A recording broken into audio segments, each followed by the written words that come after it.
你缝啊，到了我拆了个那底哎，我先让他广告对了哎，过了干了到这些哎，我做啊，再有一道你往上了播，多路东坡哎，个生了生个都改哎，摸了到这些哎，你莫这边做这个这，你莫改这个这边缝。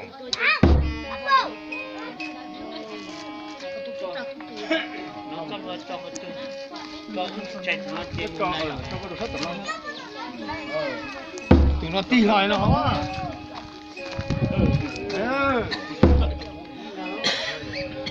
？tôi nói dùng của nó đấy, giờ chúng tôi nó mình lấy nước thì bỏ thì rồi thì chả thì bỏ thay tiền này nó chỉ có nào không đi cái gì á nó rồi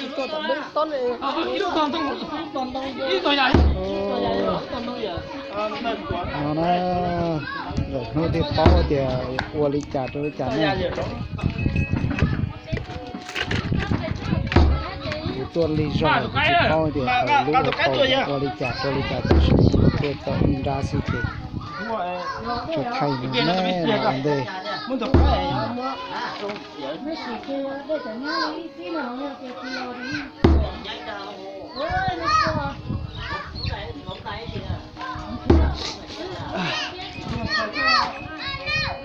nhà nó bảo thủ tục có thể cho chế chia này có thể không chạy tuyên môn chế tuyên môn chạy tuyên môn rồi chế này của là tuyên môn tuyên trả tuyên môn rồi chạy chạy dùng cung nào đủ thì có xe rồi thủ tục có thể cho chế chia này tí một tí phải đâu đâu chế được có hậu rồi tí một tí phải đâu đâu chế được có hậu rồi chỉ một tí vậy, nếu mà nhiều cung tàu tụ thì số tệ cho cái tệ nó chỉ điểm, nếu mà nhiều cung tàu tụ thì cho cái tệ để nó hả thua. Cho nó lấy tới ở đây không được lấy rồi. Tụ cái chị ơi linh đã mất đầu nó linh đấy. Cái gì? Tụ khi đấy vậy đó. Chơi mà, chơi chỉ trong chơi nè. Như trâu nó chơi nè. Trên trống là ít của đi khó chơi à. Trên trống này. Cái gì? Chẳng cóตัวđâu mà. Đó. Cáiตัวbộ này. Đó làตัวnày đó. Có cái xuyên nhị xuyên nhị. Tôi thấy được cũng vậy á. Tôi đã tới giờ mà ở. Nhìn nó mà hoa, thấy được. Nhìn nó mà hoa. Tôi giờ cái câu là chỉ một cái đầu khi toàn gì ấy.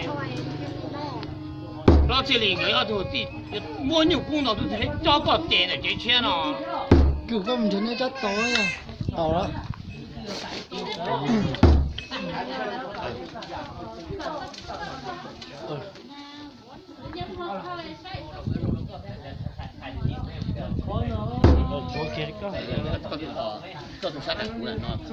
Tôi sản vào cái tôi nào. Cái gì tôi thấy anh ta có tích của tôi đó.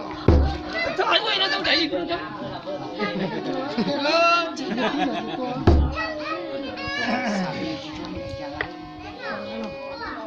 Rồi, qua đây này, có cái gì xin lỗi qua đây, quay hồi cũng buồn chơi chứ.